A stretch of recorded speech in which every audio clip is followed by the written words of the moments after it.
కీచకుడు పరమకాముకుడై ఉన్నాడు. వెడుతున్నది ఒంటరి ఆడది. అటువంటి తల్లి బయలుదేరి వెడుతోంది. వెడుతున్నప్పుడు ఆమెకి నిజంగా మనసు ఎంత ఆరాటంలో ఉంటుందో, అప్పుడు ఆమె ఏ పాటి తొట్రుపడినా, ఆమె ఏ పాటి తొందరపడినా, ఆమె తనని తాను రక్షించుకోలేనటువంటి నిస్సహాయ స్థితిలో ఉన్నటువంటి స్థితి కలిగినది కాదు. ఆమె మహాపతివ్రత.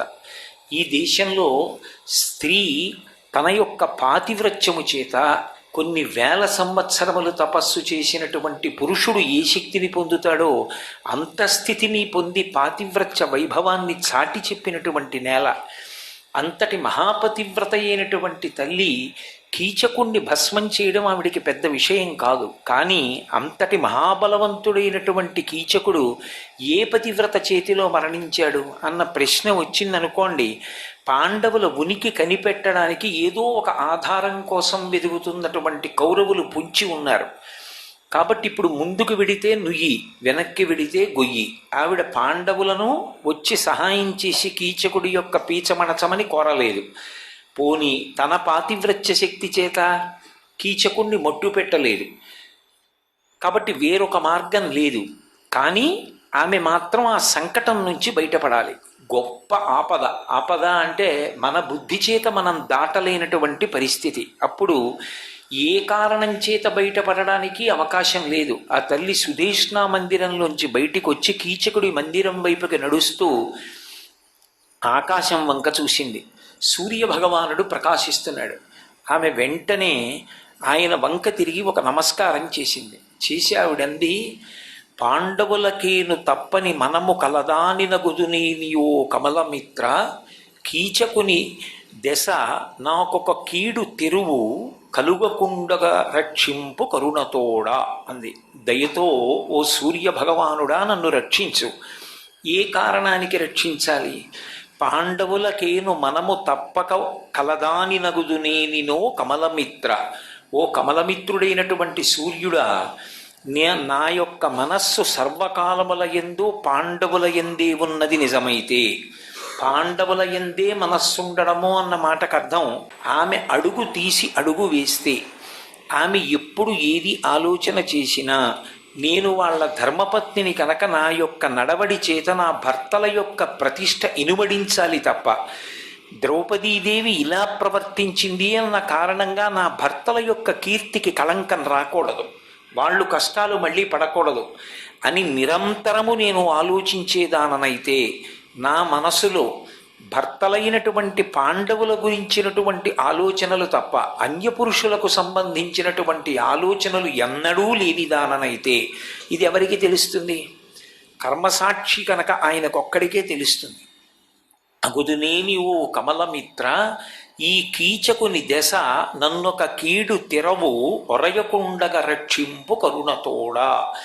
ఈ కీచకుడి వలన నాకు ఏ కీడు సంభవము కాకుండుగాక, నీవు నన్ను రక్షించదవుగాక అని ఆ తల్లి ఒక్కసారి సూర్యనారాయణమూర్తి వైపు తిరిగి ప్రార్థన చేసింది. విన్నాడు మహానుభావుడు. ఇప్పుడు ఆయన కూడా కీచక వధ చేయించకూడదు.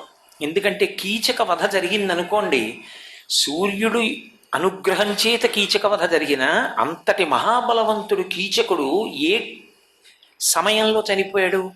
ద్రౌపదీదేవి వెళ్ళినప్పుడు చనిపోయాడు. కాబట్టి ద్రౌపదీదేవి వెళ్ళినప్పుడు ఎవరు రక్షకులుగా వచ్చి చంపారు కీచకుణ్ణి అన్న ప్రశ్న వస్తుంది. కాబట్టి ఇప్పుడు కావలసింది ఏమిటంటే, ముందు కీచకుడి దగ్గర నుంచి తప్పుకోవడానికి ఒక అవకాశం ఏర్పడాలి. ఆమె ఎంతటి మహాపతివ్రత అయినా ఆమెది కూడా ఒక శరీరం.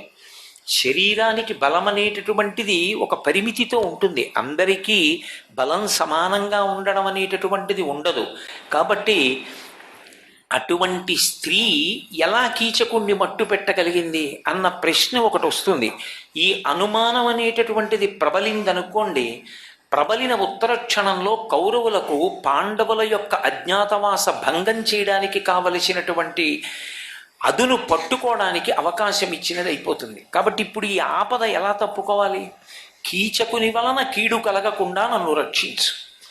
ఇది ప్రార్థన చేసి ఆవిడ బయలుదేరింది. వెంటనే సూర్యనారాయణమూర్తి ఏం చేశాడంటే, తరణియు దుఃఖితయగో తరణి కాచుటకు అచ్యుతగ్ర భుజా విస్ఫురణాఢ్యుడొక్క రక్కసుని కరుణార్ద్ర హృదయుడగుచు గ్రక్కున బనిచన్ అన్నారు తిక్కనగారు.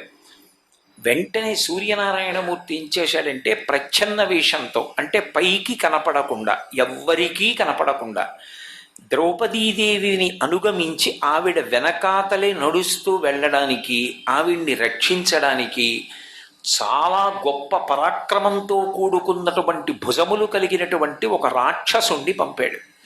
ఆయన ఆ ద్రౌపదీదేవిని అనుగమించి వచ్చాడు.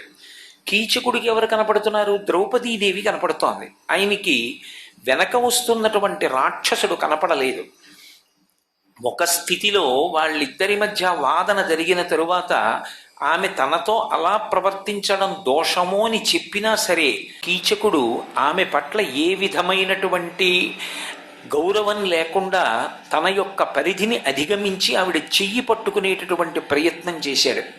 ఆ ప్రయత్నం చేసి చెయ్యగాని తనుగాచి వెనక వచ్చిన ఆ ధనుజుని మహాబలము తన తనువందన్ ఆతని చేవిదల్చి రభసంబున ద్రుపద పుత్రిక తన భవనము వెడలెన్. ఆమె వెనకాతలే వస్తున్నటువంటి రాక్షసుడు, సూర్యుని చేత పంపబడినటువంటి ఆయన, తనలో ఉన్నటువంటి మహాబలం అంతా కూడా ద్రౌపదీదేవిలోకి ప్రవేశించేటట్టుగా ఆయన అనుగ్రహించాడు. సర్వం శ్రీ ఉమామహేశ్వర పరబ్రహ్మార్పణమస్తు. స్వస్తి.